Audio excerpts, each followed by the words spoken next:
அண்ணன் தனசேன அவருக்கு நன்றி சொல்லிக்கிறேன். நான் எனக்கு அவர் ரொம்ப ஒரு நெருங்கிய அண்ணன் அவர். அதாவது இந்த இடத்துல ஒரு முக்கியமான விஷயத்தை நான் முதல்ல சொல்லிக்கிறேன். நான் முதல்ல தமிழக முதலமைச்சர் ஐயா ஸ்டாலின் அவர்களுக்கு முதல்ல எல்லாருமா சேர்ந்து முதல்ல ஒரு பெரிய வணக்கத்தை நம்ம சொல்லணும். ஏன்னா எந்த கவர்மெண்ட் வந்தாலும் சரிங்க, சுகாதாரத்துறைக்குன்னு இப்படி ஒரு அமைச்சர் இனிமேல் கிடைக்கவே மாட்டாங்க. மா சுப்பிரமணியன் மாதிரி ஒரு அழகான ஒரு மனிதரை அவர் எப்படி தேர்ந்தெடுத்தாருன்னு எனக்கு தெரியல. எனக்கு நான் ஒரு நாள் இவர்கிட்ட தனிப்பட்ட முறையில் சொன்னேன், அண்ணே இந்த பதவியை வச்சு நீங்களே உங்களை வச்சு தான் அந்த பதவிக்கே பெருமையாக இருக்குண்ணே அப்படின்னு. காரணம் என்ன, மருத்துவ சுகாதாரத்துறைக்கு அமைச்சர் அவர். ஆனால் மருத்துவத்துக்கு மட்டும் ஒரு அமைச்சர் கிடையாதுங்க, இயற்கை சூழலுக்கெல்லாம் மொத்தமாக அமைச்சராக இருக்காருங்க அவர். அண்ணன் இப்போ இந்த குறும்படம் போட்டு காட்டினாங்க. இந்த படத்தில் இருந்து மனசு எனக்கு கொஞ்ச நேரம் அப்படியே மூச்சு நின்று அப்புறமா வருது. அவ்வளோ விஷயங்கள்.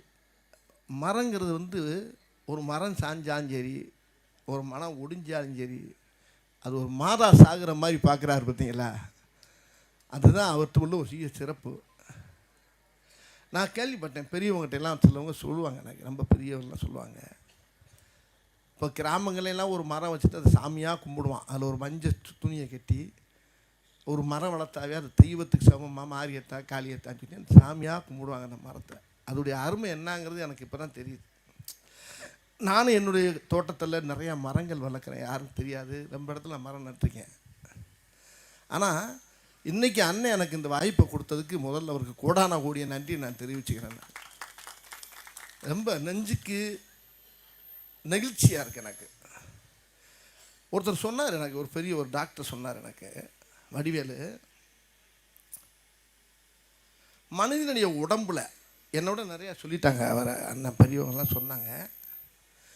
அதை விட மா சுப்பிரமணியன் பெரிய பாடமே நடத்திட்டார்.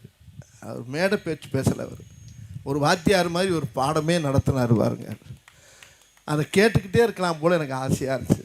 ஒரு இடத்துல கூட நெடி இல்லாமல் அவர் பேசின அந்த அழகான ஒவ்வொரு விஷயங்களும் உலகம் பூரா நம்ம பரப்பணும். அதை நம்ம தமிழ்நாடு பூரா அதை பரப்புனா போதும். அதாவது ஒரு டாக்டர் சொன்னார் என்கிட்ட, உடம்புல இருக்க நுரையீரல் இருக்குது பார்த்தீங்களா, அது சுவாசத்தை நம்மளுக்கு வாங்கிட்டு, சுவாச காற்றை நம்மளுக்கு வாங்கி தரக்கூடியது நுரையீரல். அதே மாதிரி இந்த பூமி பந்துக்கு சுவாசத்தை வாங்கி தரது மரம் தானா. இந்த மரத்தை வெட்டுறது ஒன்று, தன்னுடைய நுரையீரலை தன் கையால் வெட்டுறது ஒன்று அப்படின்னாருங்க என்கிட்ட. நான் படிப்பறிவு இல்லை, எனக்கு அனுபவப்பிடிப்பு தான் நிறையா இருக்குது. நிறைய கிளவியை கதை கேட்பேன், தாத்தா பாட்டிகிட்டெல்லாம் உட்காந்து கதை கற்றுட்டு அது நிறையா வாங்கிக்கிடுவேன். ஒரு பழைய நடிகராக இருந்தாலும் அவங்களாம் சொல்லுவாங்க. இப்படி பூரா சொல் புத்தி, எனக்கு சுய புத்தி கிடையாது. பெரியவங்ககிட்டலாம் நிறையா பேசி நிறைய விஷயங்கள் நான் தெரிஞ்சுக்கிறேன். அப்படி சொல்லும்போது இந்த மரத்துக்கு எவ்வளோ மரியாதை இருக்குங்கிறத அவர் சொன்னபோது அப்படியே நான் ரொம்ப நெகிழ்ந்துட்டேன். இப்போ கூட வரும்போது நான் ஒரு விஷயம் சொன்னாங்க, இந்த ரோடுகளில் வர்றப்போ இவ்வளோ ஒரு கெட்ட காற்று, காரில் ஒரு தொழிற்சாலையாக இருக்கட்டும், ஒரு லாரியாக இருக்கட்டும், பஸ், எல்லா காற்று ஆட்டோலேருந்து எல்லாம் இந்த கெட்ட காற்று வருது, அந்த காற்றை பூரா அந்த மரம் தான் வாங்கிக்கிறாங்க. வாங்கிக்கிட்டு அது நல்ல காற்றை நம்மளுக்கு கொடுக்குது. இது யார் உணர்ந்தா? இப்போ இவர் அண்ணன் மாதிரி நிறைய பேர் இதெல்லாம் புரிஞ்சுக்கிட்டு நம்ம நிறைய விஷயங்களை மக்களுக்கு தெரியப்படுத்தணும். உண்மையிலே இந்த சைதாப்பேட்டை மக்கள் ரொம்ப புண்ணியம் பண்ணுவீங்க எல்லாரும். இவர் மாதிரி ஒவ்வொரு ஏரியாவுக்கும் ஒவ்வொரு ஊருக்கும் ஒரு 2 பேரை தள்ளி விட்டிங்கன்னா, நாங்கள் வாட்டுக்கு அங்கிட்டு சொல்கிற வேலையை கேட்டு நாங்களும் மரத்தை நட்டுக்கிட்டு இருப்போம். மரத்தை இங்கே நட விடுறாங்க அவங்க. அந்த பக்கத்து வீட்டிலேருந்து ஒரு மரம் நீட்டிக்கிட்டாவே, என்ன ஓ மரம் இங்கே நீட்டிக்கிட்டு இருக்கு அப்படிங்கிறான். என்ன சேசுங்கிற என்ன சேசு மரம் பக்கத்தில் நம்மளுக்கு நீட்டிக்கிட்டா அந்த நிழல் நம்ம வீட்டில் விழுவுதுன்னு அவன் நினைக்கவே மாட்டேங்கிறான். மரத்தை வெற்றியா இல்லை ஒன்றே வெட்ட வாங்குகிறான். 2 நிமிஷம் 2 நாளைக்கு சண்டை போடுறாங்க, 3 நாள் இவங்க வெட்டிக்கிறாங்க, மரம் அப்படியே இருக்குது. குலக்கேசாயி எப்பயா இருப்போது, இவனும் ஜெயிலில் இருக்கான் அவனும் ஜெயிலில் இருக்கான். ஆக அந்த மரத்தை நேசிக்க மாட்டேங்கிறான். அந்த மரத்தை மரத்தை வச்சு பூரா ஒரே 7.5 8 ஒரே கேஸு. அப்புறம் இன்னொன்று சொல்கிறான், மரத்தை வெட்டியாச்சு. அந்த மரத்தை வெட்டினதுக்கு முன்னால் இவன் வீட்டுக்குள்ளே ஒரு ஓரமாக பாத்ரூம் போடுறான். நீட்டிக்கு இந்த மரத்தை வெட்டிட்டான், பாத்ரூம் போடுறான். உன் வேறு உள்ளே வருது அப்படிங்கிறான். அவன் ஐயோ மொத்தத்துக்கு நம்ம வீடே இடிக்க வச்சுருவான் போட்டிருக்கேன். அவனை படாத பாடுபடுத்தான். இந்த மாதிரிலாம் மண்டைக்காரங்கெல்லாம் நிறையா இருக்காங்க நாட்டில். அவங்க படுத்துகிற பாடலாம் நீங்கள் பார்க்கல. நீ ரூல்ஸ் பேசுவான். சட்டமே அவனுக்கு தெரியாது, சட்டமும் தெரியாது, விட்டமும் தெரியாது. ஆனால் அவன் பேசுகிற பேச்சை பார்த்தீங்கன்னா, மரம் என்ன மயத்துக்கு இங்கே வந்து நீட்டிக்கிட்டு இருக்குது. மரம்டா. அந்த மரத்தை பற்றி அவர் சொன்னார் பாருங்களேன். மரத்தை அவனை கேவலமாக பேசுவான். அதே நேரத்தில் பார்த்தீங்கன்னா இன்னொன்று பாருங்க, அவன் நீட்டிக்கிட்டு இருக்க மரத்தை மாமரமாக இருக்கட்டும், கொய்யா மரமாக பேசாமல் இருப்பான். பேசாமல் இருந்துட்டு என்ன செய்வான், அங்கேருந்து மாடியிலேருந்து இவனை பார்ப்பான். இந்த மாதிரி விழுகிற பழத்தை பூரா இங்கே பார்த்துக்கிட்டு தான் இருக்கேன். நாங்கள் உக்கால 2 ஆட்டையை போட்டாலும் எங்களுக்கு தெரிஞ்சு போவோம். எது விழுந்தாலும் எண்ணிட்டு எனக்கு கொடுத்துரு, உனக்கு கொஞ்சோன்னு தர்றேன். அந்த மரத்தை கூட கனியாக இருந்துச்சுன்னா எங்களுக்கு தெரியும், எங்களுக்கு போத்தான் அவனுக்கு மிச்சம். நாங்கள் சத்தம் இல்லாமல் இப்போ எங்கள் ஊரில் நடக்குது. அதை பொறுக்கும்போது நம்ம வாட்ச்மேனே கேட்பார், ஐயா எடுத்துக்கலாமையா 2 பழத்தை எடுத்துக்கலாமான்னு. 2 எடுத்துக்க, அந்த 10 அங்கே தள்ளி விடுங்கிறது. அப்போ கூட அந்த அதை கொஞ்சம் நிதானமாக தான் இருக்கேன். அடுத்த வீட்டில் நீட்டிக்கிந்தா கூட அது கனி மரமாக இருந்தால் அவன் அதை எண்ண ஆரம்பிச்சிட்றான். இப்படி மரத்தை தப்பாக இடம் விட்டு மரத்துக்கு மரியாதையே இல்லாமல் நடக்கிற இடம்லாம் நிறையா நடக்குது. அதனால் மரத்தை ஒரு தெய்வமாக நம்ம வணங்கணும். அண்ணன் சொன்னாங்க பாருங்கள், மா சுப்பிரமணியன் அண்ணன் சொல்லும்போது ரொம்ப அழகாக சொன்னாங்க. அது ஒரு பேரிடரெல்லாம் எதுக்கு வர்றதுக்கு காரணமே மரங்கள் இல்லாதனால தான். ஒரு மரம் சாஞ்சதுக்கு இன்றைக்கி 5000 மரத்தை வைக்கிறாருன்னா இந்த பாக்கியத்தை எனக்கு கொடுத்துருக்காரு பாருங்க. இன்றைக்கி நான் நிறைய மரங்கள் என் தோட்டத்தில், இடத்துல, எங்கள் ஊர்லெலாம் நிறையா நான் சத்தம் இல்லாமல் நான் நடுறது வழக்கம் தான். ஆனால் இன்றைக்கி உங்கள் கூட சேர்ந்து இன்றைக்கி இந்த நிகழ்ச்சியில் கலந்துக்கிட்டு ரொம்ப பெருமையாக இருக்குது. ஆகையினால் தயவு பண்ணி எல்லாருமே இதை மனசில் ஏற்றுக்கிட்டு இதை எல்லா ஊருக்கும் இந்த மாதிரி பரப்பி, நான் தமிழக முதலமைச்சருக்கு சார்பாகவும் அண்ணன் மா சுப்பிரமணியனுடைய சார்பாக நான் கேட்டுக்கிறேன். இதை ஊருக்கு இந்த மாதிரி ஒரு காரியத்தை செய்கிறதுக்கு ஒரு ஆளுகளை நியமித்து மரங்களை நட வச்சு இதை நீங்களே நம்ம கவர்மெண்ட்லேயே அதை செய்யணும். அதை இன்றைக்கி நம்ம கவர்மெண்ட்டு இன்றைக்கி எவ்வளோ சோதனைகளை சந்திச்சுக்கிட்டு இருக்குது. ஏன்னா இங்கே சென்னையில் புயல் வந்துச்சு, அங்கே பெரிய அரசியல் ஆக்கிட்டாங்க.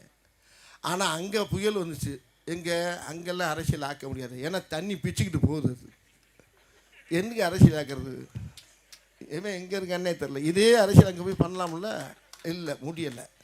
கத்துறான். அதில் ஒருத்தன் சொல்கிறான், அவன் ஏன் டைரக்டர் அங்கே போகிறான்? டைரக்டருக்கு அதுக்கு என்ன சார், அவன் ஊர்றாது. அவன் ஊருக்குள்ளே அந்த பள்ளம் எங்கே இருக்குது, இந்த மேடு எங்கே இருக்குது, அது இது எங்கே இருக்குது, அது எங்கே இருக்குது, அவனுக்கு தானே தெரியும். போகக்கூடாதா? அப்போ என் ஊரில் வெள்ளம் நடச்சனை உட்காந்துருக்கு, அது ஊரில் வெள்ளம்னா அதுதான் வேட்டியை கட்சிக்கு நிற்கணும். இவன் ஏன் போகிறான்னா, நான் போகாமல் என் ஊரில் நான் போகாமல் எவன்டா போகிறது? போகணும்ல. ஏன் எங்கே கிடந்து கத்துறான், எந்த குளிக்கில் கிடக்கிறான்னு அவனுக்கு தான் தெரியும். அதில் இன்னொரு வார்த்தை சொல்கிறான், உதயநிதி எதுக்கு அனுப்பி வைக்கிறாரு? உதயநிதி யாராரு? போகணும்ல. போய் மக்களாக நான் இருக்கேன், உங்களோட சேர்ந்து வாழ்கிறேன், உங்கள் கூட இருக்கேன்றது அவர் மக்களோட சேர்ந்து இணைஞ்சு வேலை செய்யணும்ல. இருக்கிற அமைச்சர்லேருந்து இருக்கிற எம்எல்ஏலேருந்து எல்லாரும் போய் அங்கே போய் பூரா தண்ணியில் அந்த கீதா ஜீவமெல்லாம் இறங்கி நடந்து போகிற காட்சியெல்லாம் பார்த்தா எல்லாம் இறங்கி அப்படியே அந்தளவுக்கு மேலே உத்தரவு போட்டு அளவுக்காக பண்ணிக்கிட்டு இருக்காங்க. நான் இது அரசியல்லாம் பேசலை, விரும்புகிறேன். நான் இது அரசியல் கிடையாது. நான் சொல்கிறது எல்லாருக்குமே பங்கு இருக்குது. ஒரு அணில் கொண்டு போய் ஒரு மரத்துலேருந்து இந்த வெள்ளத்தில் ஒரு கொய்யா பழத்தை போட்டால் கூட அணிலே எங்கேருந்து ஒரே ஒரு கொய்யா பழத்தை போட்டு அணில் கும்பிடணும். ஒரு அணிலாக இருந்தாலும் எலியாக இருந்தாலும் அது போய் அங்கே போய் ஒரு சின்ன ஒரு கனியை தூக்கி போட்டால் கூட அது புண்ணியம் தானையா? எதுக்கு அவன் அங்கே, அவளுக்கு என்ன வேலை அங்கே? அவன் அங்கே போகிறான்னா அவன் யார்? எங்கேருந்து? அமெரிக்காவிலேருந்து வந்திருக்கான் மாரி செல்வராஜ். தப்பாக பேசுகிறாங்க. நானும் அடைக்கடைக்கு பார்க்குறேன், முடியல எனக்கு. நான் யாரையுமே இப்போ நான் தனிப்பட்ட முறையில் சொல்லலைங்க. உதயநிதியெல்லாம் என்னையா தெரியுங்கிறான். உதயநிதி என்ன தெரியும்? அவர் அழகாக கேட்டுவிட்டார். ஒரு பத்திரிக்கையாளர் கேட்குறாரு அவரை போய், எங்க என்ன ஒன்று என்ன வேகமாக வேலை நடக்க, நாங்கள் என்ன ஊர் சுற்றி பார்க்க வந்திருக்கோம், டூரிஸ்டாக வந்திருக்கோம், பார்த்துக்கிட்டு தான் இருக்கோம்லங்க போக கேட்டு. அவர் நல்லா பேசுவார். என்ன வேலை செஞ்சுக்கிட்டு தானே இருக்குது எல்லாம். ஒரே நாளில் இப்போ மழை பெஞ்சு வெள்ளம் அடிச்சுக்கிட்டு இருக்கும்போது ஒரு வேலை காணாங்க. எப்படி நீச்சலில் போய் என்னத்தை தருப்பேன்? நானெல்லாம் போக முடியுமா? போக முடியாது. மக்கள் படுற கஷ்டத்தை உண்மையிலே உணர்றாங்க கவர்மெண்ட்டில். அந்தளவுக்கு அந்த அரசு அழகாக பண்ணிக்கிட்டு இருக்குது. இதில் ஒரு அழகான ஒரு காரியத்தை பண்ணுறாரு பாருங்க அண்ணன். உண்மையிலே அவருக்கு பேருக்கு முன்னால் மாசு அப்படின்னு வச்சுருக்காருங்களா, மாசுபடியாமல் பார்த்துக்கிற கூடிய அளவுக்கு இருக்காருங்க. ஒரு மாசற்ற மனிதன், நல்ல மனிதர் மா சுப்பிரமணியன் அவர்கள். என் பையன் பேர் சுப்பிரமணியன்னா, உண்மையிலே அந்த பேர் ராஜ்கீயெல்லாம் ஒரு நல்ல எண்ணங்கள் உள்ளவங்க அவங்க. அண்ணன் அழகாக கஷ்டப்பட்ட காலத்தில் நான் பார்த்துக்கிட்டு தான் இருக்கேன் அவரை. இந்த மாதிரி ஒரு நிகழ்ச்சியை நடத்தி என்னை வர வச்சதுக்கு ரொம்ப ரொம்ப ரொம்ப ரொம்ப சந்தோஷம். உங்களெல்லாம் சந்திச்சு சந்தோஷம். நானும் இப்போ அங்கிட்டு போய் ஏதாவது மரங்களை வாங்கி பிடிங்கி நட்டுக்கிட்டு இருக்கேன். இப்போ நீங்கள் சொன்னதுக்கப்புறம் இன்னும் நிறையா இறங்கி வேலை செய்யணும்னு இருக்கேன். இது ரொம்ப நல்ல விஷயம். அது இயற்கையுடைய குழந்தைகள் இங்கே உட்காந்துருக்கவங்களாம் இயற்கை பெற்ற பிள்ளைய இயற்கையை நேசிக்கிறாங்க பார்த்தீங்களா. அந்த இயற்கை தான் கடவுள், கடவுள் தான் இயற்கை. அதனால் இதெல்லாம் இயற்கை சமாச்சாரம். ஒரு மரம் வளர்ந்து பார்க்கும்போது அப்படியே நம்ம கண்ணுக்கு அப்படியே கண்ணில் தண்ணியாக வரும். என் கூட ஒருத்தர் இருக்கார், ரூபன் சங்கர்னு ஒருத்தர் இருக்கார். அவருக்கு தங்கச்சி இறந்து போச்சு. அவர் இறந்தவொடனே ஒரு மரம் தங்கச்சி மரம்னு சொல்லி என் ஆஃபீஸ் வாசலில் கொண்டாந்து ஊட்டிட்டாங்க. அந்த மரம் அந்த தெருவையே மறித்து அப்படியே அவ்வளோ உயரமாக நிற்கிது. அதில் ஒரு கொப்பு ஒன்று கிராஸாக போச்சு. ஒருத்தர் வந்தார் மாநகராட்சியிலேருந்து, அண்ணே இதை வெட்டலாமான்னாரு. என்னையை வெட்டு, இதை ஏன் வெட்டுற, அது நல்லா தானே போய்கிட்டு இருக்கு மேலே. ஐயோ இருக்கட்டும் நான் வர்றேன். நல்லா இருக்குது அந்த மரம். அதில் கொய்யா மரமும் இருக்குது, எல்லா மரமும் இருக்குது. ரோட்டில் விழுகும் பூரா போகிறவங்கலாம் பிறக்கி இறக்கி சாப்பிட்டு போவாங்க. இப்படி நல்ல காரியத்துக்கும் பயன்படுறது, நிழல் தருது, நம்மளுக்கு ஆக்சிஜன் தருது. அதனால் இந்த மர விஷயத்தில் எல்லா பேருமே ஒருமித்த கருத்தோடு இருந்து இது பூரா நம்ம தமிழ்நாடு பூரா நம்ம பரப்பணுதை. இதுக்கு நீங்கள் ஏற்பாடு பண்ணுங்கள். இது என்னைய கூட தலைவராக போடுங்க, நான் போய் வேலை செய்யறேன். ஒரு பேச்சுக்கு சொன்னேன். அதனால் உங்களெல்லாம் சந்திச்ச சந்தோஷம். இனிமேல் யாருக்கும் சால்வையை போடாதீங்க, ஆளுக்கு ஒரு மரத்தை கையில் கொடுங்க. உன்னா ஒரு சால்வை வாங்கிட்டு வந்து பொத்துறீங்கல்ல, பொத்தாதீங்க. மரத்தை வாங்கி தலையில் வச்சு விட்டுருங்க, கொண்டு போட்டு அதை செய்யுங்க. இனிமேல் மரம் தான் நல்லது.